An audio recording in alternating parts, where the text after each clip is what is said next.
Hello, my friendly friends. How are you? How are you? How are you? You will define what can happen to you. In last few videos, we are studying about motion. In last videos, we have studied about distance, displacement, velocity, speed, and acceleration. In this video, we are going to study about graphical representation of motion. Before starting the actual video, let's talk about today's sponsor. This video is sponsored by no one. You guys are not subscribing, not commenting, not sharing, and liking the video. From where I'll get the sponsor. Help me, I'm poor. Anyways, let's start the class. Quickly go watch the intro and come back. I'll meet you guys at the other side of the intro. Check the mic and make sure it sound right, boys.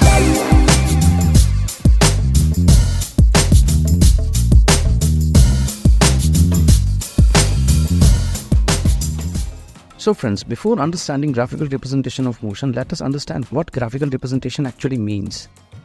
Graphical representation is the best way to understand two physical quantities together. Let me explain you with an example. Let us suppose there is a boy and the data of his age and weight is given. When he was 5 years old, his weight was 20 kgs. When he was 10 years, his weight was 30. When he was 15, his weight was 50 kgs. When he was 20, weight was 60, and when he was 25, his weight was 70 kgs. Now in this situation, there are two quantities. First, the age of the boy. The second is the weight of the boy. Now let us understand both the physical quantities with the help of graph. Now to make a graph, we need a suitable axis. So let's choose y-axis as age and x-axis as weight. And in y-axis, let's choose 1 unit equals to 5 years, and on x-axis, let's choose 1 unit as 10 kgs. So when the boy was 5 years, his weight was 20 kgs. So on the graph, the point will be 20,5. Similarly, when he was 10, his weight was 30 kgs. So the point will be 30,10. Similarly, when he was 15, the weight was 50. So the point will be 50,15. Going on, when he was 20 years, the weight was 60. So 60,20. And lastly, when he was 25, the weight was 70 kgs. So 70,25. Now let's join the points to see the curve. This curve is the graphical representation of age and weight of. Now let us study about the graphical representation of motion.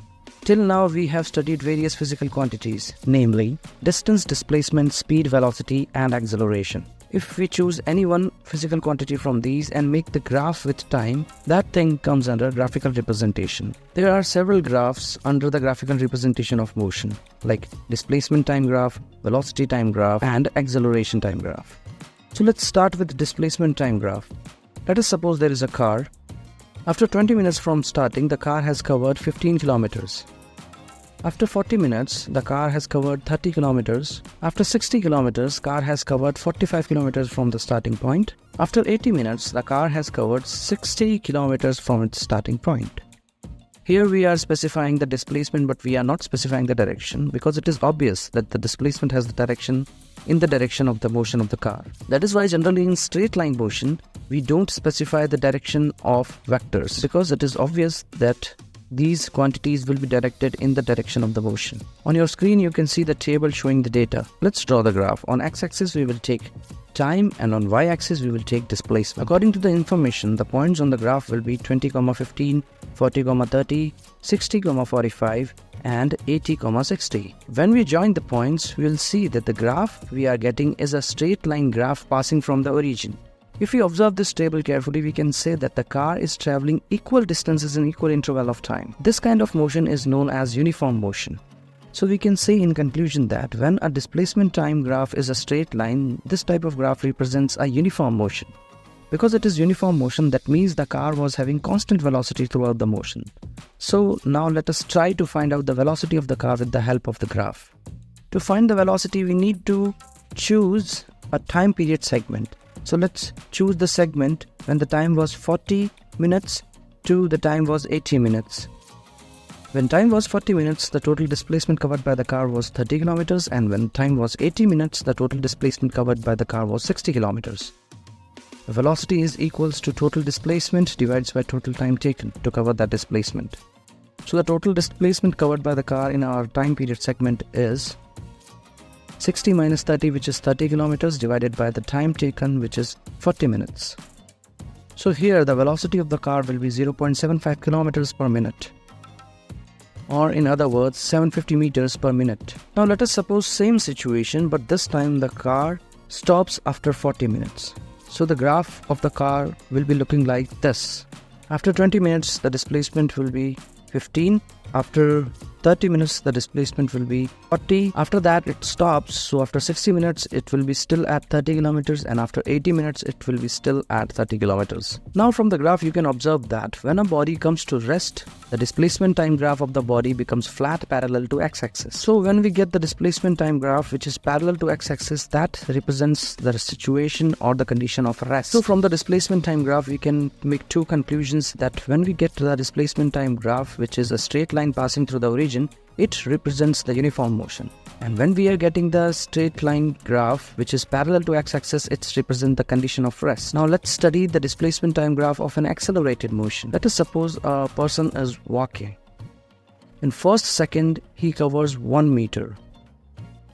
In 5 seconds he covers 5 meters. At 8 seconds he covers 10 meters. In 11 seconds he covers 18 meters. And at 14 seconds he covers 20 meters. Now let's plot the graph of this motion. On x-axis we will take time, and on y-axis we will take displacement. A graph will be something like that. This curve is the graph of accelerated motion. From the data you can see that the person has gradually increased the speed. Accelerated motion has a rising curve. In starting it will be somewhat flat, but as we move on it starts rising. So this was displacement time graph for accelerated motion. Now let us discuss what are velocity time graphs. When we make a graph between velocity and time of a moving object, this graph is known as velocity time graph. Let's start with the velocity time graph of an uniform motion. For that, let us consider back the example of a car. The displacement time graph of that car was looking like that. In the previous example, we also calculated the velocity of the car. The velocity was 750 meters per minute or 0.5 kilometers per minute. Data of that motion is available on this table. On x-axis we will take time as usual, and on y-axis we will take the velocity. As the time was 20 minutes, the displacement covered by the car was 15 kilometers, so the velocity will be 0.75 kilometers per minute.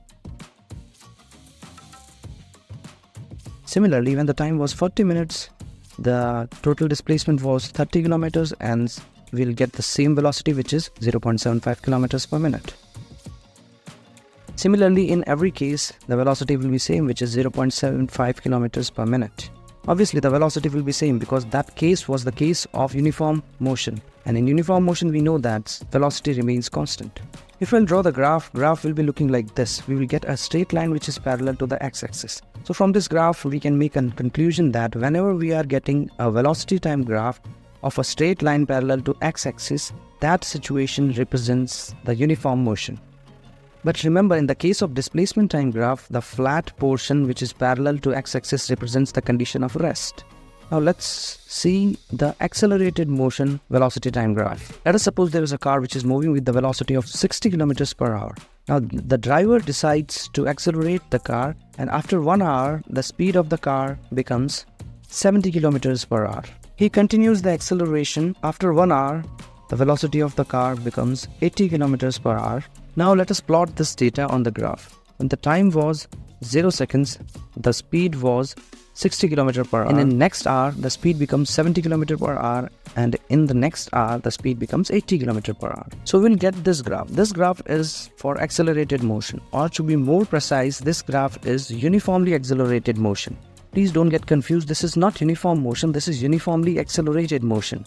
Uniformly accelerated motion because in this graph, there is a fixed increase in velocity after fixed interval of time. You can see in this example, the speed of the car is increasing at the rate of 10 km per hour in every hour. Now after that, here comes acceleration time graphs. So we discussed previously two time graphs, which is displacement time graph and velocity time graph. From that, you might got some idea about acceleration time graph. Now I will be giving you a homework. Just choose any situation and draw the acceleration time graph and the explanation of that graph. You can email me on the following mail. You will get my email ID in the description, or you can directly text me on Instagram. My Instagram handle is also in the description. I hope this video was meaningful and you learn about graphical representation of motion. Still you have any doubt or a query, you can comment it down.